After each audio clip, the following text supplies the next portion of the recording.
Bonjour à tous, bienvenue sur Sensation. Aujourd'hui, nous recevons l'association Chapitre 2 qui se donne pour mission d'accompagner les jeunes en situation de vulnérabilité à s'insérer professionnellement et socialement dans la vie, vers l'autonomie. Pour nous en parler, je reçois Anna Cotin, responsable communication de l'association Chapitre 2. Bonjour. Bonjour. Votre association permet la création de liens sociaux pour faire face à l'isolement des jeunes en situation de vulnérabilité. Vous proposez notamment le programme Côte à Côte. Que peut-on trouver à travers ce programme ? Le programme Côte à Côte, oui, en effet, il a pour vocation de rompre l'isolement de ces jeunes-là. L'isolement ou l'entre-soi, parce qu'il y a pas mal de jeunes aussi qui sont en situation de vulnérabilité, qui côtoient des jeunes qui font eux aussi face à des difficultés. Donc le but de ce programme, c'est de créer du lien social pour faciliter l'insertion à la fois sociale et professionnelle. Et donc, le but de ce programme-là, c'est donc tout d'abord de rompre l'isolement et aussi de permettre l'acquisition de compétences dites douces qui sont nécessaires à l'insertion, telles que la communication, l'écoute, l'empathie. Et toutes ces compétences-là sont développées tout au long du programme qui dure 6 mois en plusieurs phases. Voilà. Et comment ce programme en fait a vu le jour ? En fait, à la base, donc le programme, il a été créé par l'association Tirelire d'Avenir à la base, qui proposait seulement un soutien financier.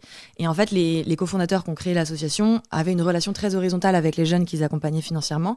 Et ils ont remarqué que cette relation horizontale et ce lien qui est créé avec les jeunes était très bénéfique pour eux. C'est-à-dire qu'ils avaient des retours des éducateurs qui accompagnaient ces jeunes-là, qui leur disaient qu'en fait, ce lien qui était créé avec ces jeunes-là leur permettait de se remobiliser sur leur projet, de reprendre confiance en eux, ce qui permettait d'éviter, en fait, in fine, les ruptures de parcours. Et donc, ils ont voulu un peu reproduire ce lien social à plus grande échelle. Et donc, maintenant, le programme existe grâce à la mise en binôme entre un jeune en situation de vulnérabilité ou d'isolement et un jeune bénévole du même âge. Et vous accompagnez combien de personnes, de jeunes en moyenne ? Alors, en 2023, il y avait 125 binômes qui ont été créés. Donc, 125 jeunes qui sont sortis de l'isolement. Voilà. Donc ça, c'était l'année dernière. Et cette année, on essaie de maintenir ce cap-là et même de l'augmenter. Ce programme se construit notamment grâce au mentorat. Est-ce que vous trouvez cela plus que nécessaire, le fait d'avoir du mentorat, la capacité à se sentir à la fois écouté et accompagné ? Ouais, alors nous, on parle de mentorat horizontal. L'idée, c'est on met l'accent quand on forme les bénévoles qui nous rejoignent pour ce programme-là sur le fait qu'il n'y a pas de position d'aidant ou d'aidé et qu'en fait, les deux personnes qui constituent le binôme vont tout autant apprendre l'une de l'autre. Les deux vont s'enrichir mutuellement. Donc voilà, c'est vraiment du mentorat horizontal dans le sens où il n'y a pas une personne qui va apporter quelque chose à l'autre et ne rien recevoir. Il y a vraiment cette notion-là qui est très importante pour nous. Donc, c'est pas du mentorat classique. Voilà. Ce programme se décline, comme vous l'avez dit tout à l'heure, en 3 phases. La première, c'est la participation en temps collectif. La deuxième, la réalisation des défis en binôme. Et la dernière, donc, la réalisation personnelle. Que peut-on trouver concrètement au sein de ces 3 phases ? Alors ces 3 phases, elles ont été construites dans le but de faciliter la construction de la relation au sein des binômes. On va pas dire au binôme d'aller juste prendre un café et de se rencontrer parce que ça aurait pas de sens. Donc l'idée, c'est avec la première phase de se rencontrer à 2 au sein d'un collectif. Histoire de faciliter un peu la rencontre. Donc les temps collectifs, on en fait toutes les semaines au sein de nos locaux, même parfois 2 fois par semaine. Et l'idée, c'est de répondre à des objectifs pédagogiques précis qui varient. Donc ça peut être la prise de parole en public, ça peut être apprendre à se connaître soi-même. Il y a plein d'objectifs qui sont définis et c'est des ateliers qui sont toujours très ludiques. Ça peut être des temps jeux de société, on organise des marathons photos à l'extérieur. Voilà, l'idée c'est vraiment de rencontrer aussi les autres participants du programme pour potentiellement créer des liens avec entre binômes également après. Ça c'est pour la première phase. Et une fois qu'ils ont participé à 4 temps collectifs, on part du principe que là la relation elle peut commencer à se créer un peu plus à 2 et on passe du coup à la deuxième phase qui, comme vous l'avez dit, est la phase de défi de binôme, qui là va consister à un peu plus apprendre à se connaître mieux à 2. Et donc là, elle consiste à réaliser 4 défis. On a toute une liste de petits défis qu'on propose aux binômes. Ils peuvent en créer eux-mêmes s'ils le souhaitent, mais les défis, ça peut être se faire découvrir son lieu préféré dans Paris, se faire rencontrer un ami, faire une vidéo pour présenter son binôme, ce genre de choses, ou faire une sortie avec d'autres binômes qu'ils auront déjà rencontrés au sein des temps collectifs. Et ensuite, une fois qu'ils ont fait ces 4 défis-là, on passe à la 3e phase qui est la phase de réalisation personnelle ou projet commun. Il y a un peu de nom. Et là, l'idée, c'est vraiment d'approfondir et de consolider la relation de confiance et d'entraide au sein du binôme. Et donc là, ça va être beaucoup plus un mode projet qui va être proposé au binôme où ils sont plus en lead et en autonomie sur ce qu'ils veulent faire. Et l'idée, c'est de chacun communiquer ce qu'ils ont envie de faire. Par exemple, il y a des binômes qui ont envie de se mettre au sport. Donc, il y a 2 filles qui vont décider de s'inscrire à une course de 10 km km. Elles se sont entraînées ensemble, c'était ça leur projet commun. Et après, elles ont fait la course de 10 km ensemble. Ça peut être, on en a une qui ne savait pas faire de vélo, donc sa binôme lui a appris à faire du vélo, ce genre de choses. Donc ça peut être vraiment des activités riches et variées en fait. Tout à fait. La troisième phase, elle est vraiment très libre. Donc ça dépend vraiment des envies et des hobbies un peu de chacun des binômes. Et pourquoi vous avez pensé à ces phases précisément? D'où est venue l'idée de créer ces 3 phases? Alors, elles sont pas venues du tout de suite. On est un peu dans une démarche de test and learn. Donc, au départ, on fonctionnait seulement par promo, des petites promos de binôme. Et en fait, on voyait comment ça prenait, ce qui ne prenait pas. Et après, on a du coup des personnes en interne qui sont responsables du programme pédagogique de côte à côte.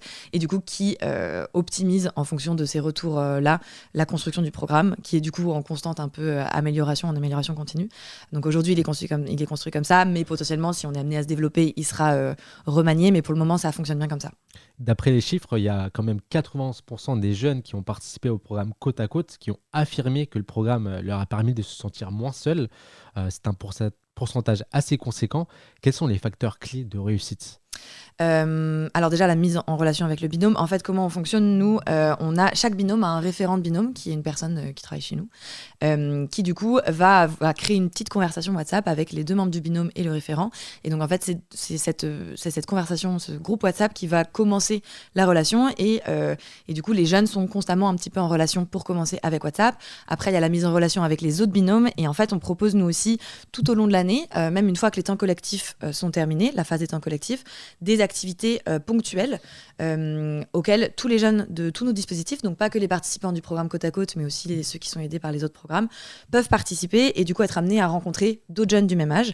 Donc ça peut être, on organise souvent des foot le dimanche, on est en train d'organiser des sessions de courses de running dans Paris aussi pour ceux qui le souhaitent, et des activités, il y a une activité ponctuelle à la journée par mois, qui peut être une visite d'un musée, une activité poterie, une visite dans une ville en Île-de-France, voilà. Donc ces petites réunions ponctuelles permettent de maintenir le lien aussi toujours avec ces jeunes-là, qui puissent rencontrer d'autres personnes. Et donc il y a un lien constant qui est fait, qui permet, je pense, la sortie vraiment de l'isolement, quoi. Ce lien constant, c'est aussi de l'accompagnement. Donc vous faites aussi de l'accompagnement plus précisément pour les jeunes qui sortent de l'aide sociale à l'enfance également. Pourquoi avoir décidé d'accompagner cette catégorie principalement? Alors ouais, cet accompagnement-là, on appelle ça chez nous le service de suite du coup, parce qu'en fait on prend justement la suite de l'accompagnement global qui est proposé par l'aide sociale à l'enfance jusqu'à 18 ou 21 ans. Et en fait pourquoi ces jeunes-là? Parce que y a un chiffre clé qui est assez fort, c'est il y a plus de 25% des personnes SDF françaises à la rue aujourd'hui qui sont passées par les dispositifs d'aide sociale à l'enfance. Donc en fait cette catégorie de personnes-là, elle est très vulnérable justement quand elle sort de ces dispositifs de l'aide sociale à l'enfance. Et il y a beaucoup de sorties sèches, on appelle ça comme ça, à 18 ou 21 ans, du fait que justement l'accompagnement qui est proposé par l'aide sociale à l'enfance s'arrête assez brutalement et les jeunes sont un peu laissés comme s'ils étaient totalement autonomes à 18 ou 21 ans vers ce qu'on appelle le droit commun, donc les services auxquels nous on a accès, sauf qu'à 18 ou 21 ans on n'est pas forcément autonome et on a potentiellement encore besoin d'être accompagné dans les démarches, que ce soit d'accès au logement, à la santé, à la formation, ce genre de choses. Et donc nous, pour éviter ces ruptures de parcours et ces basculements vers la précarité, on propose ce service de suite là. Donc on travaille directement avec les services de l'aide sociale à l'enfance qui vont nous orienter les jeunes pour qui être directement redirigés vers le droit commun, ça serait terrifiant. Enfin, il y a beaucoup de jeunes qui peuvent être tétanisés face aux démarches à faire en autonomie. Donc nous, ils vont nous les orienter. Et donc nous, on va prendre le relais de cet accompagnement-là pour les accompagner après vers l'autonomie. Donc nous, on ne fait pas pour les jeunes, on fait avec les jeunes pour qu'après, il y ait de l'autonomie qui soit un peu pérenne sur le long terme et que les jeunes puissent se débrouiller et être insérés. Par exemple, aussi l'objectif, si vous accompagnez un jeune précisément, c'est aussi qu'il fasse du bouche à oreille, qu'il explique par exemple comment se passe la procédure à d'autres jeunes qui ont le même âge peut-être. C'est pas forcément un objectif qu'on a pour le moment parce que c'est vraiment du cas par cas et on n'utilise pas entre guillemets les jeunes pour qu'ils parlent de tout ça, mais je pense que c'est potentiellement quelque chose, ça, je n'ai pas la donnée, mais qui se fait potentiellement déjà. Je sais que c'est quelque chose qui se fait au sein du programme Côte à Côte, par exemple des participants qui participent au programme et qui en parlent autour d'eux, et du coup c'est comme ça aussi qu'il y a des jeunes qui nous sont orientés parce qu'ils en ont entendu parler et ça leur dit bien de rejoindre le programme.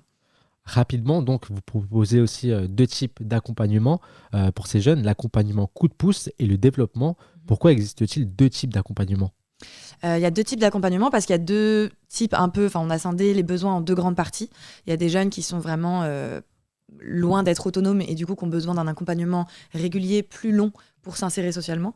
Donc ça, c'est le parcours développement où vraiment il va y avoir un vrai suivi. Et après, le parcours coup de pouce, il sert aux jeunes qui auraient besoin d'aide sur une de leurs démarches, par exemple trouver un logement ou un accès à la santé, une démarche plus ponctuelle sur un besoin un peu très spécifique. Et du coup, là, ça va pas être de l'accompagnement sur le long terme, ça va plus être des petits rendez-vous sur une période plus réduite pour éviter les ruptures. Mais voilà, c'est un accompagnement plus ponctuel. Merci en tout cas, Anna Cotin, d'avoir été avec nous sur Sensation. On arrive déjà à la fin de l'émission. Je rappelle que vous êtes la responsable de communication pour Chapitre 2. Pour plus d'informations sur l'association Chapitre 2, rendez-vous sur votre site internet chapitre2-asso.org. Et pour revoir ou réécouter cette émission, rendez-vous sur notre site et notre application Radio Sensation.